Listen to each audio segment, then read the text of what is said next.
हो बाबा इतनी कृपा मैं तेरी पाता रहूं। ओ बाबा इतनी कृपा मैं तेरी पाता रहूं। तू खाटू बुलाता रहे हो, तू खाटू बुलाता रहे और मैं आता रहूं। तू खाटू बुलाता रहे और मैं आता रहूं। नमस्कार, ब्रेकिंग फास्ट समाचार में मैं फिर से आपका स्वागत करता हूं और बस कुछ ही समय बाकी है जब तीनसुकिया में कार्यक्रम शुरू होने जा रहा है। आओ कीर्तन करें और अभिषेक माधव शर्मा जी मेरे साथ उपस्थित है और सबसे पहले आपका स्वागत करना चाहूँगा। नमस्कार सभी को, जय श्री श्याम। मैं दो लाइन जो है बाबा का आपसे थोड़ा सुनाने के लिए अनुरोध करूँगा। जी ज़रूर।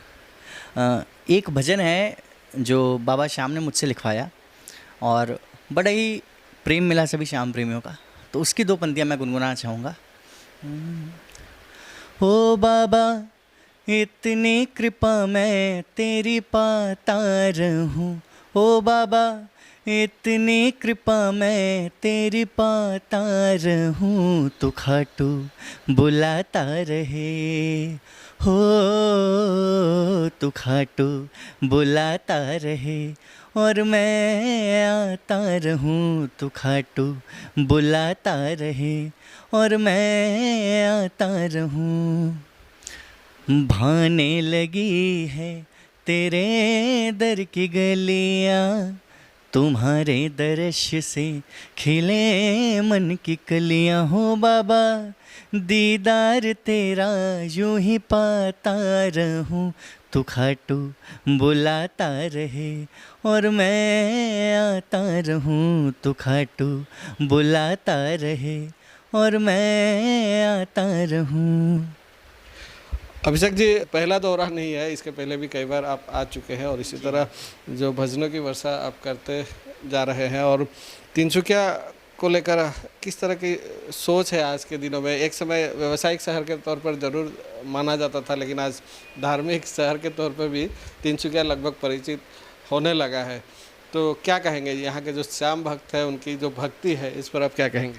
देखिए, ये आपने जो सवाल किया है ये बड़ा ही प्यारा सवाल है, क्योंकि सिर्फ तीनसुकिया नहीं, ये मेरा सौभाग्य है कि मैं जब जब आसाम आया हूँ, चाहे वो गुवाहाटी हो, नौगांव हो, तीनसुकिया हो या और भी जितनी भी जगह हैं जहाँ जहाँ बाबा ने मुझे आसाम में बुलाया, मुझे यहाँ के प्रेमियों में बड़ा ही, ये कोई लेपा चोपी वाली बात नहीं, ये मैं दिल से कह रहा हूँ कि आसाम के श्याम प्रेमियों में जितना बाबा के प्रति मैंने प्रेम, श्रद्धा और भाव देखे हैं।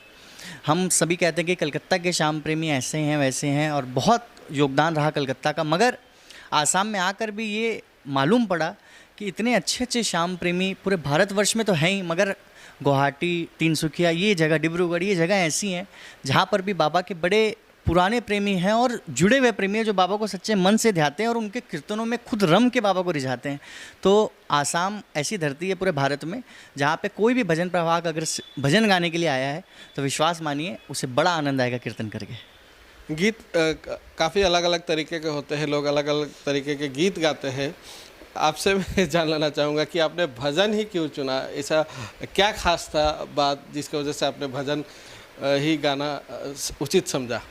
जी देखिए, ये कुल मिलाकर संस्कार के और परिवार के परिवेश की बात है।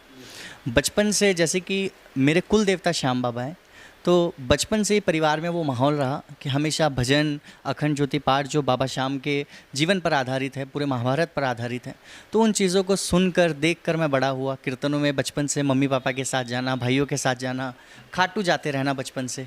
तो इन चीज़ों को देखते देखते ये संस्कार में अपने आप इतना रम गया कि श्याम बाबा हमारे जीवन का सहारा है, हमारे घर का मुखिया है। तो बचपन से जो हमने देखा जाना, तो उसी चीज़ में आनंद आने लगा और कब ये आनंद हमारे प्रोफेशन में बदल गया ये हमें पता नहीं चला, मगर हाँ, इस कार्य को करने में हमें बड़ा गर्व महसूस होता है, क्योंकि काम के साथ साथ हम वो चीज़ कर रहे हैं जिससे हमारा बचपन से जुड़ाव रहा है श्याम बाबा से। तो ऐसा काम कहाँ मिलेगा जहाँ पे आप प्रभु का गुणगान कर रहे हो। मान सम्मान, देखिए रुपया पैसा दौलत तो दूसरी चीज़ है, मगर जो मान सम्मान इस दरबार में मिलता है वो कहीं नहीं मिलेगा आपको।